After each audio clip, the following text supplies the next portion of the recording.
Bonjour, lors du dernier cours, nous nous sommes intéressés à la transmission des allèles, à savoir comment les informations héréditaires faisaient pour passer d'une génération à une autre. Vous notez à la suite du cours, grand 2, la transmission du génotype permet une stabilité et une diversité des phénotypes. Sautez une ligne, le génotype se transmet lors de la reproduction, point. Certains caractères sont constants, ceux de l'espèce, mais ils peuvent varier, virgule, ce qui induit de la diversité, point. On peut schématiser ce flux d'informations de la façon suivante. Évidemment, il faut aussi reprendre le schéma. Autre moment où les informations héréditaires se transmettent, c'est ce que vous voyez là-bas. C'est lors d'une multiplication cellulaire. Quand vous avez une blessure et qu'il faut réparer, donc produire de nouvelles cellules pour remplacer celles qui ont été détruites, ou même lorsque vous grandissez, vos cellules se multiplient.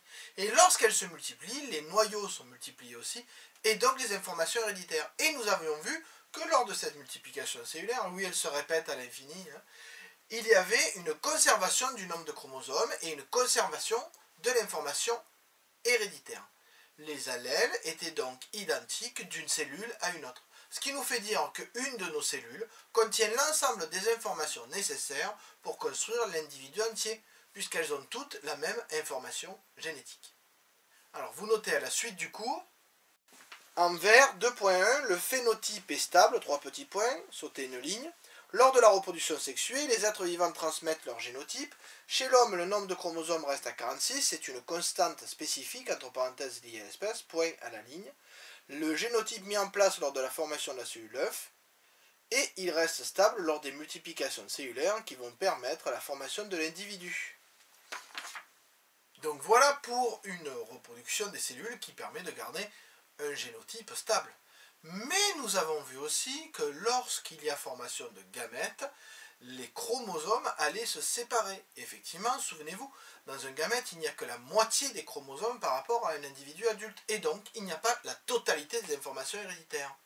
Donc, la moitié venant du père, l'autre moitié venant de la mère, cela nous refait un tout entier pour le descendant. Alors, pour cette formation, on peut schématiser les informations ici. Vous voyez ici différents chromosomes de chaque père qui sont dans la même couleur mais avec des teintes différentes, un foncé et un clair. Donc, imaginons que ça sont les chromosomes de l'individu adulte. La formation des gamètes va pouvoir donner par exemple ceci. Premier exemple, vous avez ici les chromosomes qui sont séparés, moitié d'un côté, moitié de l'autre. Chaque chromosome de chaque père est représenté des deux côtés.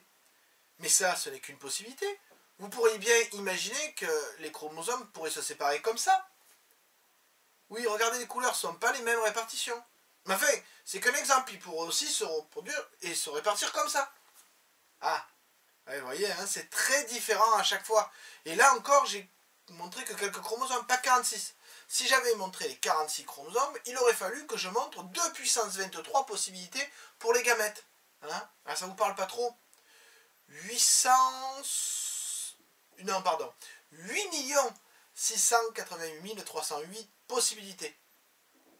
Ça veut dire que lorsqu'un gamète, avec ses 8 millions et quelques de possibilités, va rencontrer un autre gamète avec lui aussi 8 millions de possibilités, ça va faire, un fois l'autre, 70 000 milliards de possibilités d'enfants différents.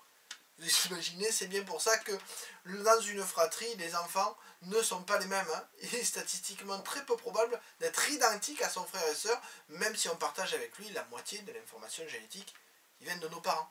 Donc vous voyez que quand même, hein, beaucoup de possibilités de faire quelque chose de nouveau grâce à cette séparation des informations héréditaires. Vous notez à la suite du cours, en vert, 2, 3 petits points, tout en pouvant varier d'une génération à une autre. Sautez une ligne.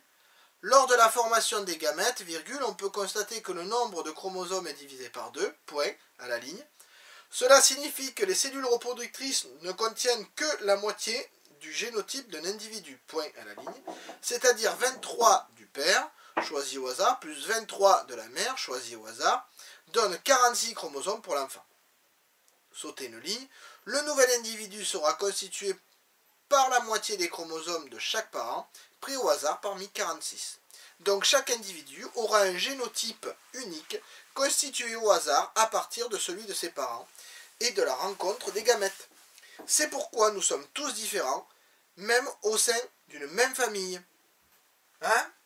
Ah, là tu es en train de te dire, il dit n'importe quoi, tous différents.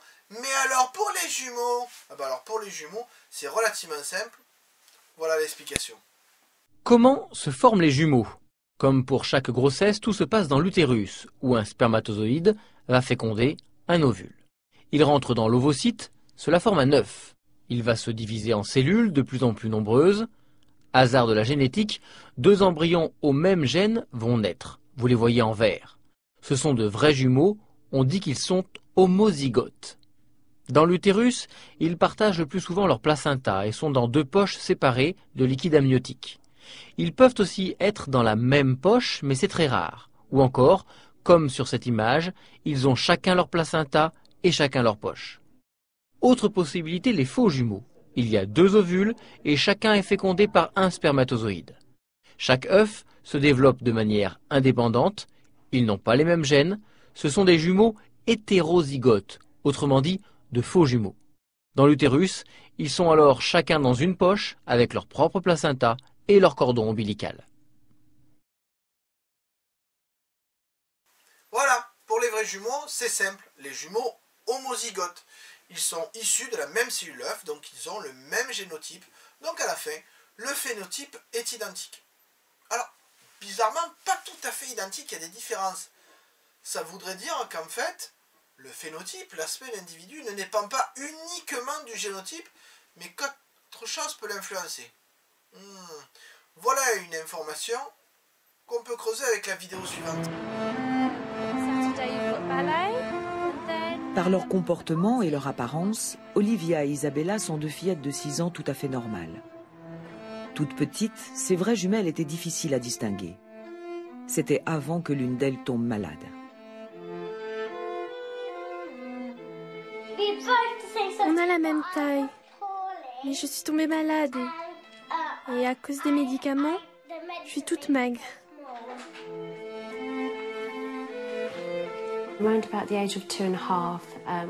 Elle avait environ 2 ans et demi quand nous avons remarqué qu'Olivia n'allait pas bien depuis quelque temps.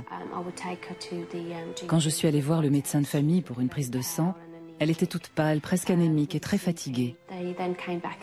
Quand on a eu les résultats, les médecins m'ont appris que la fatigue et l'anémie étaient dues à une leucémie. C'était en juillet et elle a été hospitalisée immédiatement.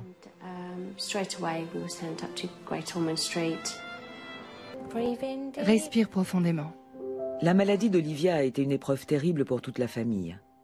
Aujourd'hui, les chercheurs s'intéressent aux raisons qui ont permis à Isabella d'échapper à cette maladie. La science a longtemps admis l'origine génétique des leucémies.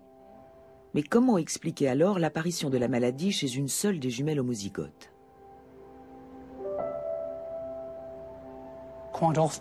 Chez la plupart des jumeaux que nous avons étudiés depuis de nombreuses années, les 2 jumeaux étaient atteints de leucémie à peu près à la même période. La question que nous nous posons est, qu'est-ce qui différencie Olivia et Isabella des autres? Il pourrait s'agir simplement de malchance. Olivia pourrait avoir été victime d'une infection.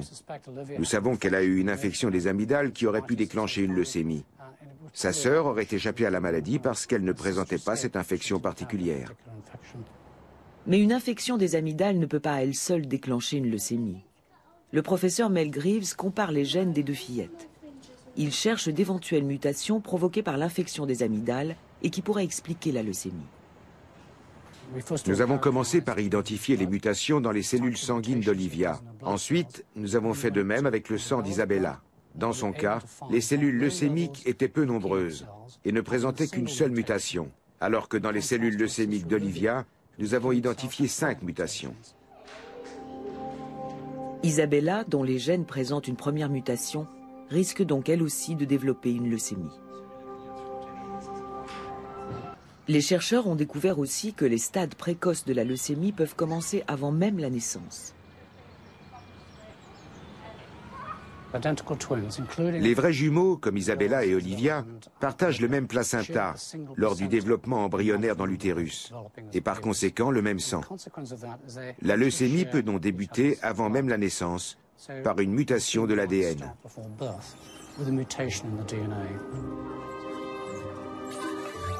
La leucémie n'est donc pas transmise par les seuls gènes.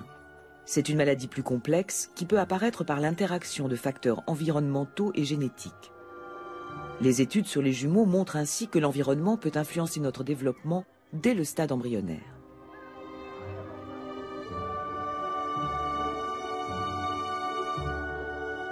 Donc le phénotype ne dépend pas uniquement du génotype, il dépend d'autres facteurs.